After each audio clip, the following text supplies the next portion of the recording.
Now, there's only one more warm-up we have to do for the kids now, all right? And like I said, this works great for the adults. So it's how we take somebody down in the gi, okay? So normally if we're right here and like he's putting his legs really far away from me, right? We can still do the snap down, but a lot of times that doesn't work because he's got something to hold on to, okay? So the one that we're going to do is going to be the Osoto guard. This is a very effective and powerful takedown, especially when you have good setups, and it's a great basis for kids to know, and especially in gi, how to take somebody down, all right? And so what it is the way I describe it to the kids is I'm going to do step 3 in a row, kick through, calf to calf, point my toes, and push him through down. He's going to break fall. I'm going to do my next series, but let's go over that takedown again. So we're going to do neutral grip. So I'm going to take my right hand, and it's right hand all the time for our school, just for the practice. I'm going to grab up by his collar, up by his collarbone. I can't be lazy grabbing down here, and right now I'm not grabbing the back of the neck, okay?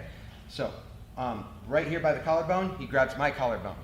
Now I grab his elbow, and he grabs my elbow. I'm not grabbing like this, thumb on the outside like I'm pulling on a rope, and I'm pulling it in, and he's pulling mine in, okay? These are called neutral grips because like we've got the same grips on both sides, okay? And now, what I'm going to do, and there's a lot that goes into judo, but just for the sake of time, I'm going to be stepping 3 in a row.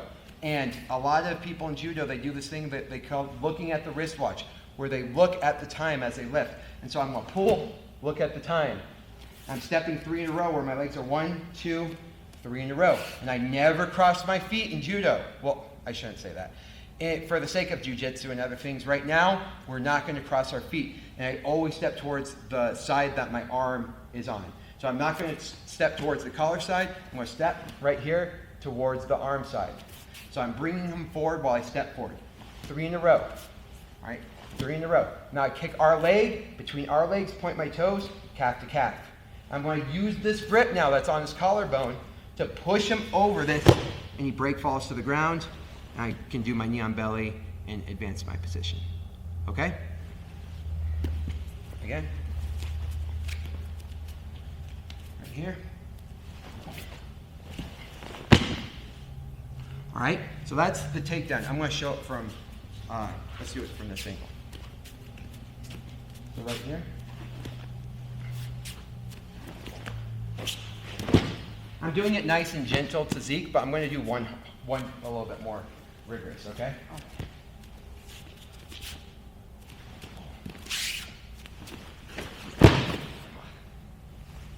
Okay, so that's how we get somebody to the ground. And I know it's not going to be perfect, especially for the kids right off the bat, but the idea that we're focused on is how to get my body to their body and trip them over a barrier while pushing them over it. Sound good?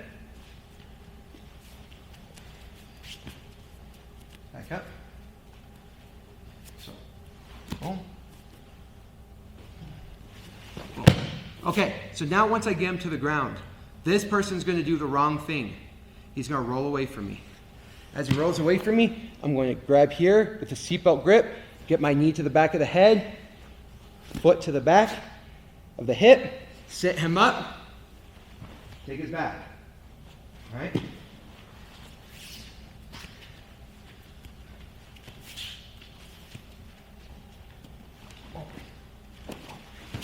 He goes to roll away.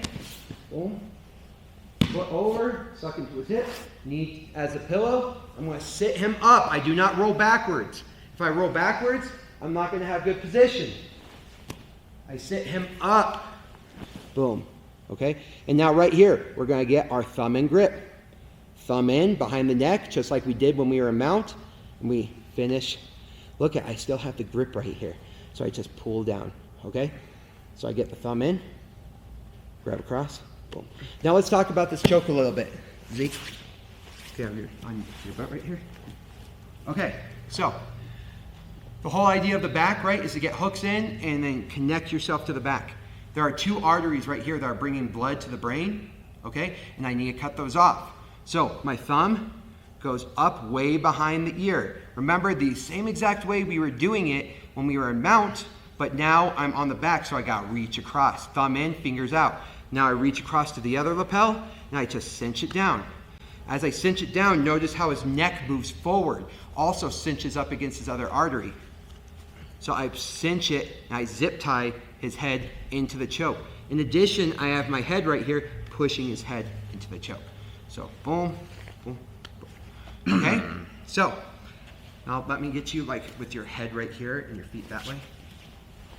Whenever somebody shows their back to me right here, okay, I'm going to connect my chest to chest, ear to ear. I'm going to hug underneath his head and his arms just like a seatbelt. Then I'm going to bring my knee to his head right here. I'm going to step over, putting my foot on the mat and sliding my foot to his hip. Okay, so that way he's stuck right here. My chest is on his back and he can't get his back to the mat anymore. Okay? He's stuck. He's got his back exposed. Now I'm going to use this leverage to sit him up. Notice that my chest is glued to his back. I'm not giving him any space. Not giving him any space. As I take his back right here, put both my hooks in, I'm pressuring down, and then I can start getting my choke. Okay? Again.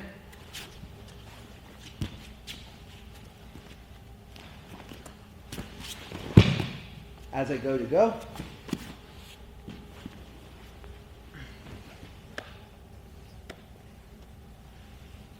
right, one more time. Neutral grips. All right. Oh. He tries to run away. All right. Thumb in,